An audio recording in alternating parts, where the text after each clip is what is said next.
بسم اللہ الرحمن الرحیم۔ ناظرین، ہسٹری مائل سٹون کے ساتھ میں ہوں منظور چودھری۔ اگر آپ میرے چینل پر نئے ہیں تو مہربانی کر کے اس کو سبسکرائب کر لیں اور ساتھ ہی بیل آئیکن کے بٹن کو پریس کر لیں تاکہ میری آنے والی ویڈیوز آپ کو ملتی رہیں۔ ناظرین، یہ نیلسن منڈیلا کی زندگی کے اوپر بنائی جانے والی یہ میری دوسری ویڈیو ہے۔ پہلی ویڈیو میں آپ کو نیلسن منڈیلا کا خاندانی پس منظر، اس کی پیدائش، اس کا بچپن، اس کا لڑکپن اور اس کی تعلیم و تربیت کے متعلق بتا چکا ہوں، اور اس وقت کے اس کے حالات جو معاشی حالات تھے، اس کے خاندانی حالات تھے، کس طریقے سے اس کو کن مسائل کا اس کو مالی لحاظ سے سامنا تھا۔ میں اپنی اس ویڈیو میں آپ کو اس کی سیاسی جدوجہد کے اوپر ساری بات ہوگی۔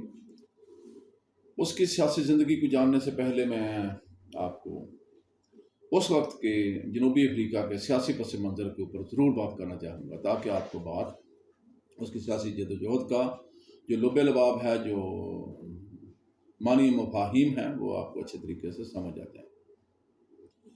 کہانی شروع ہوتی ہے 17ویں صدی کے وسط سے، جب نیدرلینڈ کے ہالینڈ، جس کو ہالینڈ کہا جاتا ہے، کچھ لوگ یہاں پہ جنوبی افریقہ میں تشریف لے کے آئے تو وہ تجارت کی غرض سے تھے، لیکن بعد میں انہوں نے یہاں پہ آ کے بڑی بڑی کالونیاں بنا لی اور یہیں کے وہ ہو کے رہ گئے۔ وہ مقامی آبادی کا محض 9 یا 10% تھے۔ 19ویں صدی کے شروع میں یہاں پر انگریز آئے، انہوں نے یہاں آ کے جنوبی افریقہ کے اوپر قبضہ کیا اور 1931 میں اس کو آزادی حاصل ہوئی۔ جب 1931 میں جنوبی افریقہ کو آزادی ملی تو اقتدار پھر بھی مقامی لوگوں کے حوالے نہیں کیا گیا۔ 9% لوگ یا 10% لوگ جو گوری چمڑی والے تھے، سفید فام تھے، ان کے حوالے اقتدار کر کے انگریز چلے گئے۔ 1934 میں اپنے انتخابات ہوئے تو کسی کو بھی ووٹ ڈالنے کی اجازت نہیں تھی۔ یاد رکھے کہ ووٹ ڈالنے کا پہلا حق جو ملا وہ 1994 میں ملا حبشی نسل کے لوگوں کو، سیاہ فام لوگ۔ اس سے پہلے کسی کو بھی جنوبی افریقہ میں ووٹ ڈالنے کی اجازت نہیں ہوا کرتی تھی۔ جب بھی انتخابات ہوتے تھے تو سفید فام لوگوں کے درمیان ہی ہوا کرتے تھے، انہی کو اقتدار ملتا تھا، وہی ایوانوں میں جاتے تھے، وہی قوانین بناتے تھے، وہی آئین بناتے تھے۔ 1934 کے انتخابات میں یونائٹڈ پارٹی کو حکومت ملی جو کہ معتدل مزاج تھی، وہ بہت زیادہ شدت پسند نہیں تھی۔ 1948 میں دوبارہ انتخابات ہوئے تو اقتدار مل گیا نیشنل پارٹی کو جو کہ بہت زیادہ شدت پسند تھی، اور مزے کی بات یہ ہے کہ سیاہ فام لوگوں میں بھی جو مذہبی طبقہ تھا وہ اس کی حمایت کر رہا تھا۔ 1942 میں ڈاکٹر زوما کے ساتھ ملاقات کی نیلسن منڈیلا نے اور اپنے کچھ ساتھیوں سمیت ANC میں شمولیت اختیار کر لی۔ یعنی ANC میں شمولیت اختیار کرنے کے بعد وہ بڑا وائبرنٹ رہا، بڑا اس نے ایک اچھا اپنا رول پلے کرنا شروع کیا۔ 1944 میں جب یوتھ ونگ بنا تو اس کی قیادت نیلسن منڈیلا کے ہاتھ میں آئی۔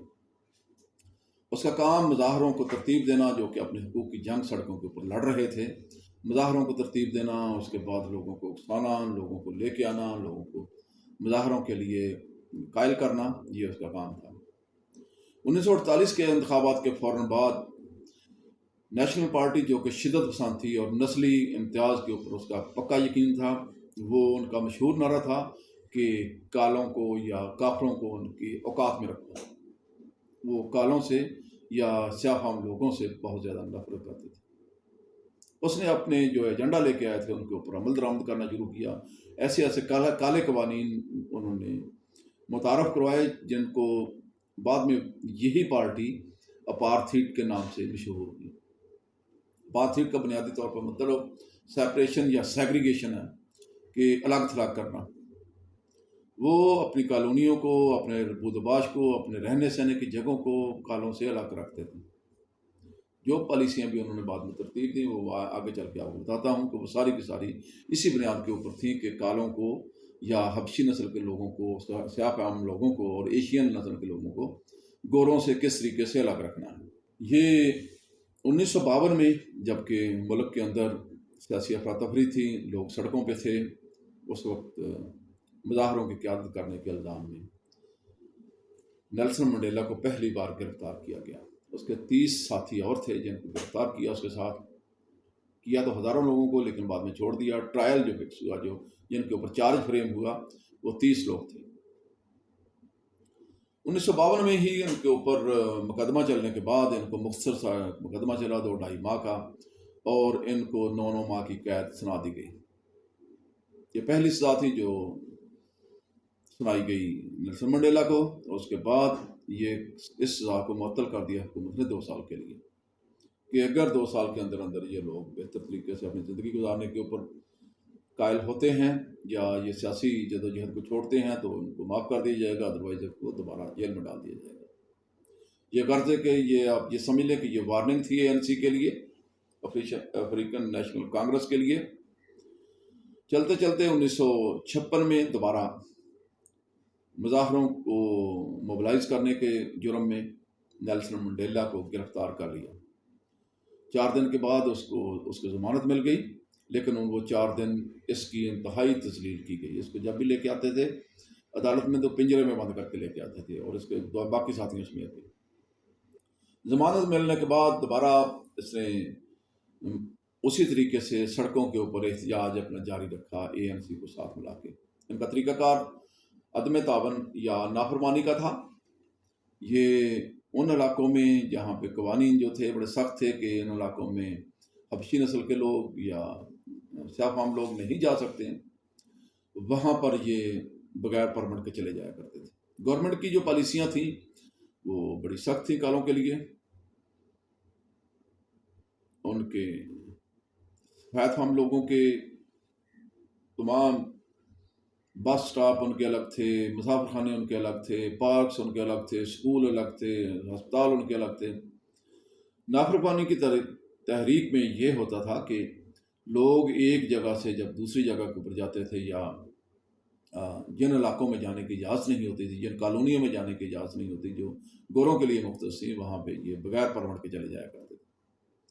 جن ہسپتالوں میں ان کو جانے کی اجازت نہیں ہوتی تھی وہاں پہ چلے جایا کرتے تھے، جن پارکوں میں ان کو جانے کی اجازت نہیں تھی وہاں پر چلے جایا کرتے تھے، جن ریٹائر روم میں یا مسافر خانوں میں ان کو بیٹھنے کی اجازت نہیں ہوتی تھی وہاں پہ جا کے بیٹھ جایا کرتے تھے۔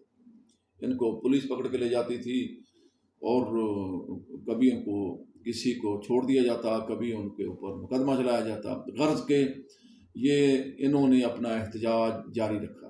آگے چل کے میں آپ کو وہ مخصوص حالات جن میں نیلسن منڈیلا کو دوبارہ گرفتار کیا گیا، ہوا یہ کہ شارپ ویلی ایک انسیڈنس ہے، جس طرح ہمارے یہاں ماڈل ٹاؤن کا انسیڈنس ہے، اسی طریقے سے وہ یاد کیا جاتا ہے۔ 1960 میں جب کہ احتجاج کی پرامن لوگ احتجاج کر رہے تھے تو مظاہرین کے اوپر سیدھی گولیاں چلا دی گئیں۔ 60 سے زیادہ لوگ جو ہیں وہ اس وقت لقمہ اجل بن گئے، اور بہت سارے لوگ زخمی ہوئے۔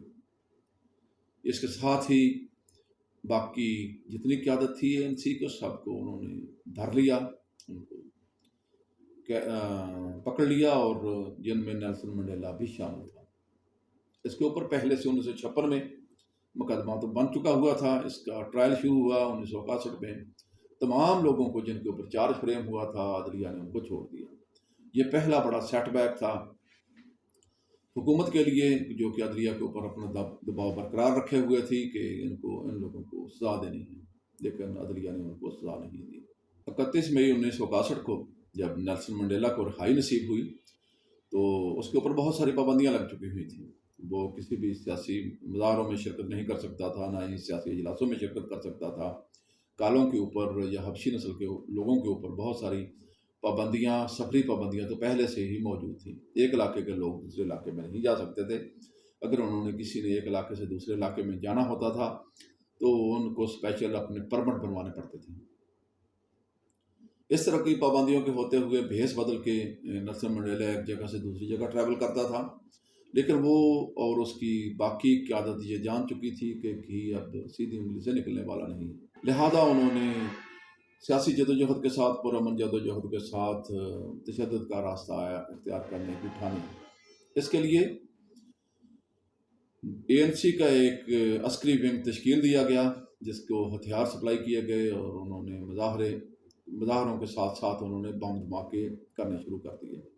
اسی طرح کا ایک بم دھماکہ 1961 دسمبر 1961 میں ہوا، جس کی ذمہ داری انہوں نے ANC کے اوپر حکومت نے ذمہ داری ANC کے اوپر ڈالی، اور ڈائریکٹلی یہ ذمہ داری نیلسن منڈیلا کے اوپر، جو کہ عسکری ونگ کا کمانڈر تھا، اس کے اوپر آتی تھی۔ نیلسن منڈیلا نے یہاں پر ایک جعلی پاسپورٹ کے ذریعے بیرون ملک چلا گیا، وہاں اس کا مقصد عسکری تربیت حاصل کرنا اور اس کے ساتھ ساتھ معاشی اور سیاسی مدد حاصل کرنا تھا۔ ادھر حکومت کے اوپر بہت سارا بیرونی پریشر آ رہا تھا۔ بیرونی پریشر کو کم کرنے کے لیے حکومت نے فیصلہ کیا کہ وہ دولت مشترکہ سے اپنے آپ کو الگ کر لے گی، لیکن جو واجبی سی ایک اثر و رسوخ چلا رہا تھا حکومت برطانیہ کا جنوبی افریقہ کی حکومت کے اوپر، وہ بھی ختم ہو کے رہ گیا۔ جولائی 1962 میں جب نیلسن منڈیلا واپس آیا تو اس کو آتے ہی دھر لیا گیا۔ اس کے اوپر 2 مقدمات بنے، ایک جعلی پاسپورٹ کے اوپر سفر کرنے کا اور ہنگامے کرنے کا، دوسرا مقدمہ جو بنا وہ اس بم دھماکے کرنے کا تھا اور حکومت کا تختہ اٹھنے کا تھا۔ پہلے مقدمے میں 1964 میں اس کو 5 سال کی قید بامشقت ہوئی، اور دوسرے مقدمے میں لگتا تھا کہ اس کو سزائے موت ہو جائے گی، لیکن اس کو عمر قید ہوئی۔ اس کو رابن آئی لینڈ کی ایک جزیرے کے اوپر قید کر دیا گیا، اور مسلسل 18 سال تک وہ رابن آئی لینڈ میں ہی رہا۔ یہ وہ وقت تھا جب اس کو قید تنہائی میں رکھا گیا۔ اس کے بیوی بچوں کے ساتھ اس کے ملنے کی اجازت نہیں ہوتی تھی، 6 ماہ کے بعد ایک دفعہ بیوی اس کی مل سکتی تھی، بچوں کو ملنے کی پھر بھی اجازت نہیں ہوتی تھی۔ اس کی اس دوران میں بیٹی فوت ہوئی تو اس کو 6 ماہ کے بعد اس وقت پتہ چلا جب بیوی اس کی ملنے کے لیے آئی۔ کوئی بندہ اس کے ساتھ کلام نہیں کر سکتا تھا اور نہ ہی کسی کو ٹچ کرنے کی اس کو اجازت تھی۔ اس طرح کی قید تنہائی میں اس کو توڑنے کی کوشش کی، لیکن آفرین ہے اس رہنما کے اوپر کہ اس کے اعصاب کو شکستہ نہیں کیا گیا، وہ حوصلے کے ساتھ ڈٹا رہا۔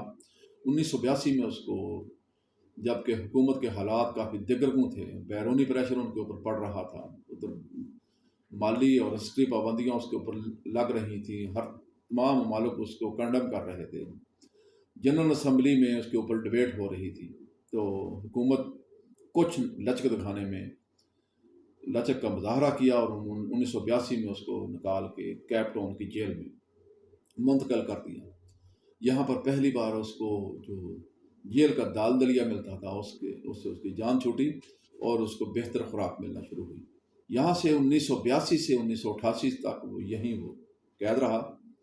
حکومت کا رویہ اس کے ساتھ بہت بہتر تھا، اس کو عام قیدیوں کے ساتھ ملنے جلنے کی اجازت تھی، گھر والوں کو بھی ملنے کی اجازت تھی، سیاسی رہنماؤں کو بھی اس کے ساتھ ملنے کی اجازت تھی۔ اسی دوران حکومت کے بیک ڈور ڈپلومیسی کے ذریعے ان کے ساتھ کچھ رابطے ہوئے۔ جب اس کی پارٹی کو پتہ چلا کہ نیلسن منڈیلا کے ساتھ اس طرح کے رابطے ہو رہے ہیں تو وہ بہت ورریڈ ہوئے، بڑے پریشان ہوئے کہ کوئی ڈیل نہ کر لے، لیکن اپنی قیادت کو اس نے یقین دلایا، پیغام بھجوایا کہ اس طرح کی کوئی ڈیل میں نہیں کروں گا، اپنے کاز کے اوپر ڈیل نہیں کروں گا، یہ محض آپ لوگوں کے اور حکومت کے درمیان میں کوئی پل کا کردار ادا کر سکتا ہوں، اس سے زیادہ نہیں۔ لہذا 1988 کے بعد اس کو ورسٹل جیل میں منتقل کر دیا، جہاں پر اور بھی زیادہ سہولتیں تھیں۔ یہاں پر اپنی رہائی تک، جو کہ 11 فروری 1991 کو یہاں سے اس کو رہائی نصیب ہوئی، یہاں تک وہ قید رہا، یہیں پہ وہ قید رہا۔ 1990 میں FW ڈی کلارک کی حکومت آ گئی، وہ بہت زیادہ معتدل پسند تھا اور پورے ملک کو ساتھ لے کے چلنا چاہتا تھا۔ وہ بھارتی پالیسی جو کہ اپنائی ہوئی تھی شدت پسندوں نے، گوروں نے، ان کا وہ سخت مخالف تھا۔ فروری میں ہی اس نے فروری 91 میں 1 فروری 91 میں اس نے تمام سیاسی پارٹیوں کے اوپر سے پابندیاں ہٹا لی، اور 11 فروری کو نیلسن منڈیلا کو بھی باہر نکال دیا گیا۔ لاکھوں کا مجمع تھا جب نیلسن منڈیلا کو باہر نکالا گیا، لوگ جوک در جوک اس کو دیکھنے کی، ایک جھلک دیکھنے کے لیے اس کو بڑی دور دراز کا سفر طے کر کے آئے ہوئے تھے۔ اور 1994 میں بعد میں مختصر میں یہاں پہ آپ کو بتاتا چلوں کہ 1994 میں اس کو جب انتخابات ہوئے تو نیلسن منڈیلا کی پارٹی نے 400 میں سے 252 نشستوں پر قبضہ کر لیا ہوا، لیکن آفرین ہے اس بندے کے اوپر کہ اس نے اقتدار سنبھالنے کے ساتھ اس نے تمام لوگوں کو ساتھ لے کے چلا۔ FW کلارک جو اس کو اور نیلسن منڈیلا کو 1993 میں امن کا نوبل پرائز مل چکا ہوا تھا۔ دونوں اپنی قوم کے لیے مسیحا ثابت ہوئے۔ 1994 سے 1999 تک نیلسن منڈیلا کی حکومت رہی، لیکن اس نے کسی سے بھی بدلے کی نہیں ڈھونڈی۔ اس نے دوسرا راستہ اختیار کیا ریکنسلیشن کا اور صلح کا۔ اس نے تعمیر اور ترقی کے لیے تمام لوگوں کو وہ ساتھ لے کے چلا، اور ایک بہتر مستقبل کے لیے جنوبی افریقہ کے جو اس کے ساتھ زیادتیاں ہوئی تھیں ان کو اس نے سب کو بھلا دیا۔ وما علینا الا البلاغ المبین۔